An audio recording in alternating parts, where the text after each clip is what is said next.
adalah ini daripada rahmat Allah. Cuma soalan Ustaz tadi bercerita tentang bagaimana. Jadi saya melihat gulungan beliau yang ada di hadapan kita pada hari ini adalah gulungan bakal pelapis masyarakat kita.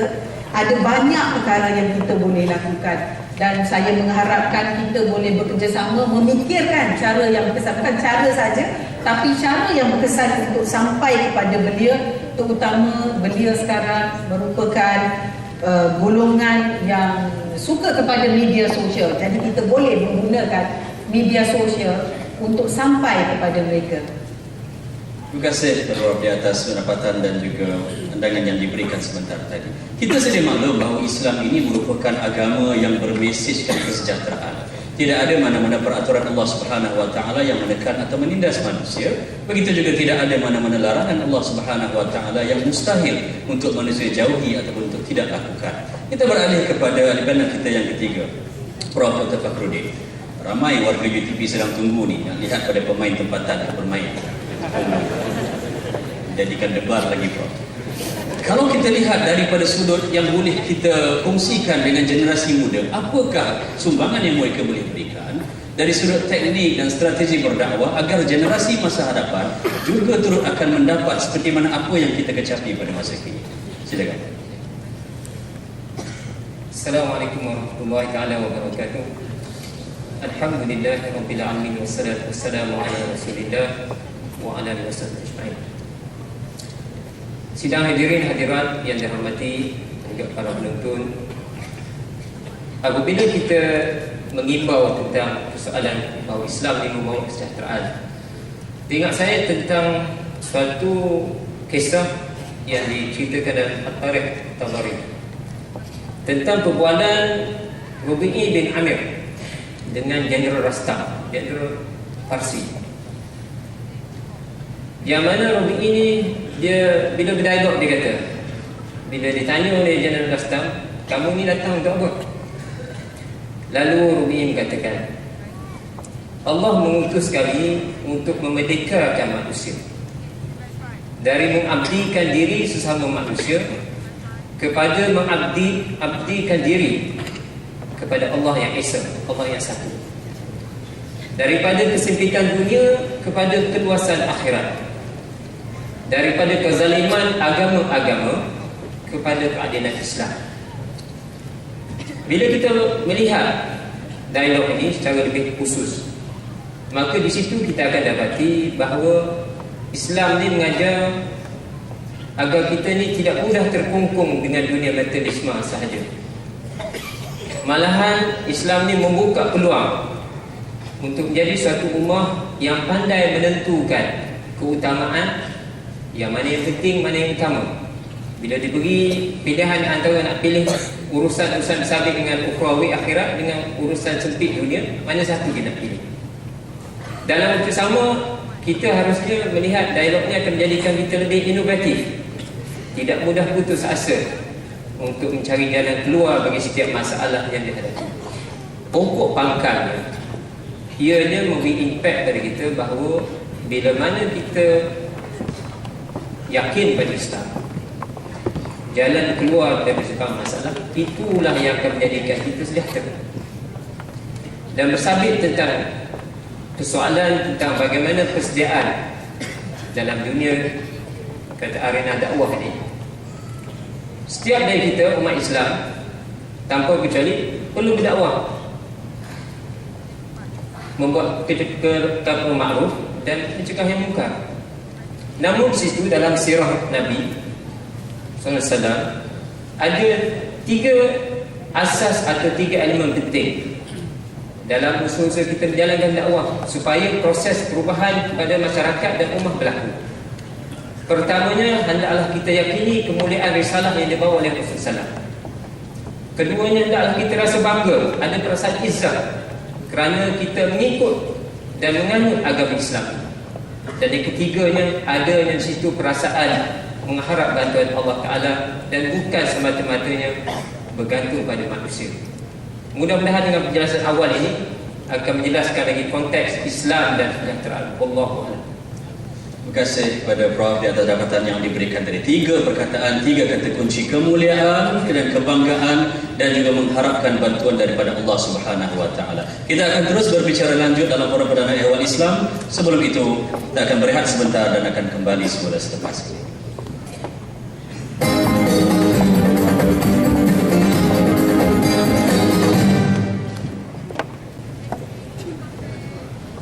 Tuan-tuan dan puan-puan yang dirahmati Allah sekalian, kita masih lagi bersiaran terus daripada Dewan Chancellor Universiti Teknologi Petronas Terengganu Perak, secara langsung yang dibawakan oleh Universiti Teknologi Petronas dengan kerjasama Jabatan Kemajuan Islam Malaysia dan RTM TV1. Kita teruskan perbincangan kita dan saya pulang semula kepada ahli panel kita yang pertama, Dr. Zahzan. Kalau kita lihat ya Dr., rahmat ini dalam luasnya aspek ini mencakupi segala perkara. Dia bermula dengan komunikasi di antara manusia itu sendiri. Bagaimana Rasulullah SAW beliau berkomunikasi selaku pemimpin di Madinah dengan masyarakat Islam dan juga bukan Islam. Hubungan di antara pemerintah dan juga rakyat, kalau kita boleh ambil dalam negara ini sebagai contoh, bagaimana nak kita praktikkan hubungan itu agar rahmat perutusan baginda Rasulullah SAW dapat ditunjukkan bahawa ya, Islam ini sesuai untuk semua manusia. Silakan. Alhamdulillah, wassalamualaikum ala rasulillah. Ustaz Izino, hadir panel, tuan-tuan, perempuan, muslim-muslimat yang dimuliakan Allah sekalian. Tapi Ustaz, sebelum saya pergi kepada soalan yang complicated Ustaz, bagi saya pergi kepada soalan yang mudah. Sebab yang datang sini semua anak-anak UTP, pelajar-pelajar, orang-orang yang masih muda, siswa-siswi yang perlu kepada bagaimana gambaran pendidikan Islam terhadap generasi seperti mereka. Saya nak bawa untuk tuan-tuan yang dimuliakan Allah sekalian, bahawa keliling Nabi ni ada berbagai-bagai jenis type manusia. Daripada orang gila pun ada, seorang budak masih mentah pun ada, seorang lelaki yang tinggi IQ-nya macam Abu Bakar, macam Umar pun ada, dan seorang munafik pun ada. Berbagai-bagai kategori keliling Rasulullah SAW ini. Walaupun demikian, Allah telah menubatkan Nabi dengan wa innaka la'ala khuluqin azim. Muhammad, semuanya kau berada di atas kemuncak akhlak, kerana kejayaanmu membimbing semua orang keliling kamu menjadi manusia yang terpuji dan hebat. Saya nak beri contoh satu, tuan-tuan yang dimuliakan Allah sekalian, pada malam ini. Ada seorang sahabat yang masih muda, lebih muda daripada kamu semua. Namanya Sa'labah bin Abdurrahman Al-Ansari, seorang yang usianya pada waktu itu kurang daripada 10 tahun. Ada orang masuk UTP IQ yang tinggi 10 tahun umurnya. Maka Sa'labah ini, bila dia bertemu dengan Nabi SAW, pertama kali melihat Nabi ini masuk Islam, dan Nabi suka bergurau dengan dia. Pada satu hari Nabi SAW telah menyuruh Sa'labah untuk dia pergi membeli sesuatu hajat Nabi SAW. Maka keluarlah budak muda ini daripada masjid Nabi untuk memenuhkan hajat Nabi SAW itu. Tuan, sebab tu dia keluar sahaja daripada masjid Nabi ini, dia lalu di depan rumah seorang sahabat Ansar juga, dan pada waktu itu pintu rumah tidak tertutup, dan dia terus memandang ke dalam dan kelihatan dalam itu sebuah pintu lagi di dalamnya. Rupa-rupanya pintu itu pintu tandas, pintu toilet, dan waktu itu pintu itu juga terselak. Dan Masya Allah, Sa'labah, Allah Subhanahu wa ta'ala takdirkan dia melihat seorang perempuan sedang mandi tidak menutup aurat dalam toilet ini, tuan-tuan. Dan Sa'labah mengatakan apa, tuan-tuan? Inna lillahi wa inna ilaihi raji'un. Kalau tuan-tuan, Alhamdulillah. Tuan-tuan dimuliakan Allah sekalian, Sa'labah melihat, masa takut, pusat, bimbang dia. Dan dia telah keluar dengan menyegerakan diri, lari ke bukit Bukau, lari ke bukit-bukit yang ada di Madinah. Tuan-tuan dimuliakan Allah sekalian, lari masuk dalam bukit, rupa dia masuk dalam gua, rupa kepada apa yang Nabi minta dia laksanakan, itu yang begitu membeli hajat Nabi SAW, keperluan Nabi SAW. Dia lupa kerana dia takut kalau nanti diturunkan Allah Al-Quran yang mengutuk perbuatannya itu walaupun saya tidak sengaja. Lihat seorang budak yang masuk iman dalam dirinya membentuk pribadi yang unggul. Ini dia pribadi yang telah dilatih oleh Nabi SAW. Duduk dia di gua itu, dan saban hari dia tidak keluar, dia takut kalau ayat turun nanti menempelak dirinya. Lalu dia hanya minum susu kambing yang diternak oleh gembala-gembala kawasan berdekatan dengan kawasan itu. Sehingga Nabi menjadi gusar, Nabi Sa'labah sudah berapa hari dia tidak datang, dia tidak bawa hajat aku. Akhirnya Sayyidina Umar telah suka dia pergi mencari dan menemuinya. Dan dia dalam keadaan longlai yang sangat kerana kurang vitamin, tidak makan berapa lama. Dibawa pulang kepada keluarganya, maka Nabi datang menziarahi, dia sakit. Nabi ambil kepalanya letak atas riba Nabi SAW, diturunkan. Dia merasa malu, dia kata, "Wahai Nabi, tidak layak kepala ini bersandarkan kepada Nabi kerana dia kepala seorang melakukan maksiat kepada Allah Subhanahu Wa Taala." Akhirnya bila diterangkan, Nabi mengatakan itu tidak dikira oleh Allah SWT kerana berlaku saya tidak sengaja. Tuan yang dirahmati dan dikasihi Allah sekalian, akhirnya dia pun menemui kematian kerana penyakit yang kronik tersebut. Dia tidak makan begitu lama. Bila Nabi SAW pergi ke kubur pada hari ketemuannya itu, Nabi bertinjit. Tahu tak bertinjit ni apa? Saya ni orang Melaka tuan-tuan. Bertinjit dipakai mesti kaki bergerak kerana melihat banyaknya sayap malaikat yang turun untuk mengiringi pematian Sa'labah radhiyallahu anhu wa ardah, seorang budak kecil yang masuk dalam dunia iman dan menuntut pribadi menjadi seorang yang muslim yang sempurna. Hasil pendidikan Nabi, Nabi Rahmah, Nabi yang membawa rahmat, Nabi yang membawa petunjuk, Nabi yang telah mempraktikkan satu perkara sebelum menyampaikannya dalam lisan hal baginda sallallahu alaihi wasallam. Terima kasih kepada Dr. Zahzan atas input yang diberikan. Nampak macam Prof. Zalihan nak sebut tambah lagi bab mandi tadi tu, kalau ada silakan. Tapi saya bekalkan dengan soalan ini dahulu.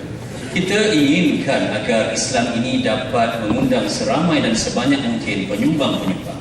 Antara tugas yang paling susah untuk kita lakukan di dunia ini ialah melakukan sesuatu dengan sukarela, bukan posisi ataupun apa juga nama bentuk jawatan yang ada.